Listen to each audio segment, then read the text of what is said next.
Onde que nós estamos, Felipe? Estamos no tal do Ervalha, mano, indo lá pra cachoeira. É isso mesmo. Estamos dando carona pro tiozinho aqui, ó, que é local. E falou pra gente o caminho também. Ele falou pra gente que lá é bom, que lá... Como que é lá? Fala pra gente. Bom, é bom mesmo. É. Fica lotado. Eu aqui também. Mais uma vez nós estamos aí, olha, ó. Eu vou pegar os Salve pros dois aí. Tudo junto e... Vai direto? Não, aí chegou lá. Esse aqui, esse aqui? Aí na na próxima. Aí você pode parar como mudando como...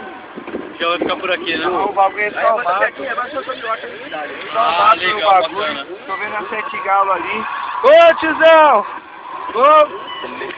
Aí, tem que ser.